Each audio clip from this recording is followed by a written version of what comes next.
Hari Om. Dhanvita's world health is wealth YouTube ಚಾನಲ್ಗೆ ಸ್ವಾಗತ. Channel ವೀಕ್ಷಿಸುತ್ತಿರುವ ಎಲ್ಲ ವೀಕ್ಷಕರಿಗೂ ಸಹ ನಮಸ್ಕಾರಗಳು. ಈ ದಿನ ಯೋಗಾಭ್ಯಾಸಗಳಲ್ಲಿ ಒಂದಾದಂತಹ ಒಂದು ಆಸನ ಗೋಮುಖಾಸನ. ಗೋಮುಖಾಸನದ ಬಗ್ಗೆ ಇವತ್ತಿನ ತರಗತಿಯಲ್ಲಿ ತಿಳಿಯೋದಕ್ಕೆ ಪ್ರಯತ್ನ ಮಾಡ್ತಾ ಹೋಗೋಣ. ಈ ಒಂದು ತರಗತಿಯನ್ನು ಪ್ರಾರಂಭ ಮಾಡೋದಕ್ಕಿಂತ ಮುಂಚೆ ಈ ಒಂದು ವಿಡಿಯೋ ಇಷ್ಟವಾದಲ್ಲಿ ಲೈಕ್ ಮಾಡಿ, ಶೇರ್ ಮಾಡಿ, ಸಬ್ಸ್ಕ್ರೈಬ್ ಮಾಡಿ ಯೂಟ್ಯೂಬ್ ಚಾನಲನ್ನು ಪ್ರೋತ್ಸಾಹಿಸಬೇಕು ಅಂತ ತಮ್ಮಲ್ಲಿ ಮನವಿ ಮಾಡ್ತಾ ಈ ಒಂದು ತರಗತಿಯನ್ನು ಪ್ರಾರಂಭ ಮಾಡ್ತಾ ಇದ್ದೀನಿ. ಮೊದಲಿಗೆ ಗೋಮುಖಾಸನವನ್ನು ಅಭ್ಯಾಸ ಮಾಡೋದಕ್ಕಿಂತ ಮುಂಚೆ ನೇರವಾಗಿ ನಿಧಾನವಾಗಿ ದಂಡಾಸನ ಸ್ಥಿತಿನಲ್ಲಿ ಕೂರಬೇಕು. ತದನಂತರ ನಿಧಾನವಾಗಿ ವಜ್ರಾಸನ ಸ್ಥಿತಿ ಬರಬೇಕು. ನಿಧಾನವಾಗಿ ಒಂದು ಕಾಲನ್ನು ಲಾಕ್ ಮಾಡ್ತೀನಿ, ತದನಂತರ ಮತ್ತೊಂದು ಕಾಲನ್ನು ಲಾಕ್ ಮಾಡಿ ಕೂರುವ ಒಂದು ಸ್ಥಿತಿ ವಜ್ರಾಸನ. ವಜ್ರಾಸನದಲ್ಲಿ ಕುಳಿತು ಈ ಆಸನವನ್ನು ಗೋಮುಖಾಸನವನ್ನು ಅಭ್ಯಾಸ ಮಾಡ್ತಾ ಹೋಗಬೇಕಾಗುತ್ತೆ. ಈ ಒಂದು ಗೋಮುಖಾಸನ ಅಭ್ಯಾಸ ಮಾಡೋದಕ್ಕಿಂತ ಮುಂಚೆ ನಾವು ಕೆಲವು ಸೂಕ್ಷ್ಮಗಳನ್ನು ಮಾಡೋದ್ರ ಮುಖೇನ ನಾವು ದೇಹವನ್ನು ಆ ಸ್ಥಿತಿಗೆ ತಗೊಂಡೋಗ್ಬೇಕು. ಅಂದರೆ ವಾರ್ಮ್ ಅಪ್ ಮಾಡಬೇಕು. ದೇಹವನ್ನು ಪೂರ್ಣ ರೀತಿಯಲ್ಲಿ ನಾವು ವಾರ್ಮ್ ಅಪ್ ಮಾಡಿದ ನಂತರ ಗೋಮುಖಾಸನವನ್ನು ಅಭ್ಯಾಸ ಮಾಡ್ತಾ ಹೋಗಬೇಕು. ಗೋಮುಖಾಸನವನ್ನು ಯಾವ ರೀತಿ ಅಭ್ಯಾಸ ಮಾಡಬೇಕು ಅನ್ನೋದನ್ನು ಇಂದಿನ ತರಗತಿಯಲ್ಲಿ ತಿಳಿಸಿಕೊಡೋದಕ್ಕೆ ಪ್ರಯತ್ನ ಮಾಡ್ತಾ ಹೋಗ್ತೀನಿ. ಗೋಮುಖ ಆಸನ ಅಂದರೆ ಹಸುವಿನ ಒಂದು ಮುಖದ ಒಂದು ಭಂಗಿಯ ಸ್ಥಿತಿಯನ್ನು ಗೋಮುಖಾಸನ ಅಂತ ಕರೀತಾರೆ. ಈಗ ನಿಧಾನವಾಗಿ ಎಡಗಾಲನ್ನು ಇಟ್ಕೊಂಡಿದ್ದೀನಿ. ಬಲಗಾಲನ್ನು ಎಡಗಾಲ ಮೇಲೆ ನಿಧಾನವಾಗಿ ಲಾಕ್ ಮಾಡ್ತೀನಿ, ಮೇಲೆ ಇಟ್ಕೊತೀನಿ. ಯಾವ ಕಾಲು ಮೇಲೆ ಇರುತ್ತೋ ಆ ಕೈಯನ್ನು ಹಿಂದೆ ತಗೊತೀನಿ. ಬಲಗಾಲ ಮೇಲೆ ಇದೆ, ಬಲಗೈಯಿಂದ ಹಿಂದೆ ತಗೊತೀನಿ. ಮತ್ತೊಂದು ಎಡಗೈಯಿಂದ ನಿಧಾನವಾಗಿ ಲಾಕ್ ಮಾಡ್ತೀನಿ.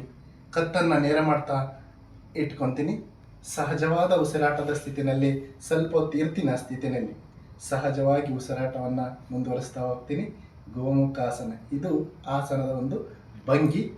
ಸಹಜವಾದ ಉಸಿರಾಟದ ಸ್ಥಿತಿನಲ್ಲಿ ಸ್ವಲ್ಪ ಹೊತ್ತಿರಬೇಕು.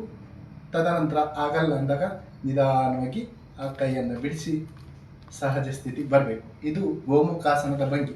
ಸ್ವಲ್ಪ ಹೊತ್ತು ಆ ಸ್ಥಿತಿನಲ್ಲಿ ಆಸನದ ಸ್ಥಿತಿನಲ್ಲಿ ಇರಬೇಕು.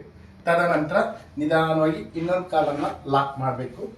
ಲಾಕ್ ಮಾಡಿ ಎಡಗಾಲ್ ಮೇಲೆ ಇರುತ್ತೆ, ಎಡಗೈಯನ್ನು ಹಿಂದೆ ತಗೊತೀನಿ. ಬಲಗೈಯಿಂದ ಲಾಕ್ ಮಾಡ್ತೀನಿ. ಲಾಕ್ ಮಾಡಿ ಸ್ವಲ್ಪ ಹೊತ್ತು ಕೂರ್ತೀನಿ. ಈ ರೀತಿ ಲಾಕ್ ಮಾಡಬೇಕು. ನೋಡಿ, ಒಂದ್ಸಲ ಗಮನಿಸಿ. ನಿಧಾನವಾಗಿ ಎಡಗಾಲನ್ನು ಮೇಲೆ ಇಟ್ಕೊಂಡಿದ್ದೀನಿ.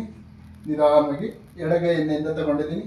ಬಲಗೈಯನ್ನು ಈ ರೀತಿ ಲಾಕ್ ಮಾಡಿ ಕತ್ತನ್ನು ನೇರ ಮಾಡ್ತಾ ಸ್ವಲ್ಪ ಹೊತ್ತ ಭಂಗಿನ ಸ್ಥಿತಿಯಲ್ಲಿ, ಆಸನದ ಭಂಗಿನ ಸ್ಥಿತಿಯಲ್ಲಿ ಕೂರೋದಕ್ಕೆ ಪ್ರಯತ್ನ ಮಾಡ್ತಾ ಹೋಗ್ತೀನಿ. ಸ್ವಲ್ಪ ಹೊತ್ತು ಆ ಸ್ಥಿತಿನಲ್ಲಿ ಇದ್ದು ಆಗಲ್ಲ ಅಂದಾಗ ನಿಧಾನವಾಗಿ ಆ ಕೈಯನ್ನು ಬಿಡಿಸಿ ಸಹಜ ಸ್ಥಿತಿಗೆ ಬರಬೇಕು. ಇದು ಗೋಮುಖಾಸನದ ಒಂದು ಸ್ಥಿತಿ. ಈ ಒಂದು ಗೋಮುಖಾಸನ ಅಭ್ಯಾಸ ಮಾಡೋದ್ರಿಂದ ಏನೆಲ್ಲ ಉಪಯೋಗಗಳನ್ನು ನಾವು ಪಡ್ಕೋಬೋದು ಅನ್ನೋದಾದರೆ, ಏಕಾಗ್ರತೆಯನ್ನು ವೃದ್ಧಿ ಮಾಡ್ಕೋಬೋದು, ನಮ್ಮ ಮನಸ್ಸಿನ ಆತಂಕವನ್ನು ದೂರ ಮಾಡ್ತಾ ಹೋಗ್ಬೋದು, ಬೆನ್ನಿನ ನೋವಿನ ಸಮಸ್ಯೆ, ಸೊಂಟ ನೋವಿನ ಸಮಸ್ಯೆಯನ್ನು ದೂರ ಮಾಡ್ತಾ ಹೋಗ್ಬೋದು, ಜೊತೆಗೆ ನಮ್ಮ ಶಕ್ತಿಯಲ್ಲಿ ಸಮತೋಲನವನ್ನು ಕಂಡ್ಕೋಬೋದು, ಜೊತೆಗೆ ಉಸಿರಾಟದ ಸಮಸ್ಯೆಯನ್ನು ನಿವಾರಣೆ ಮಾಡ್ತಾ ಹೋಗ್ಬೋದು. ನಮ್ಮ ಜೀರ್ಣಾಂಗ ವ್ಯವಸ್ಥೆಯಲ್ಲೂ ಸಹ ಹಲವಾರು ಬದಲಾವಣೆಗಳನ್ನು ಕಂಡ್ಕೋಬೋದು. ಉಸಿರಾಟದ ಸಮಸ್ಯೆಗಳನ್ನು ನಿವಾರಣೆ ಮಾಡ್ಕೊಳ್ಳೋದ್ರ ಜೊತೆಗೆ ಸೊಂಟ ಮತ್ತು ಕಾಲುಗಳ ನೋವಿನ ಸಮಸ್ಯೆಯನ್ನು ನಿವಾರಣೆ ಮಾಡ್ಕೊಳ್ಳೋದಕ್ಕೆ ಅತ್ಯುತ್ತಮವಾದ ಆಸನ ಗೋಮುಖಾಸನ. ಗೋಮುಖಾಸನವನ್ನು ಪ್ರತಿನಿತ್ಯ ನಾವು ಅಭ್ಯಾಸ ಮಾಡೋದ್ರಿಂದ ಇಷ್ಟೆಲ್ಲ ಉಪಯೋಗಗಳನ್ನು ಪಡ್ಕೋಬೋದು.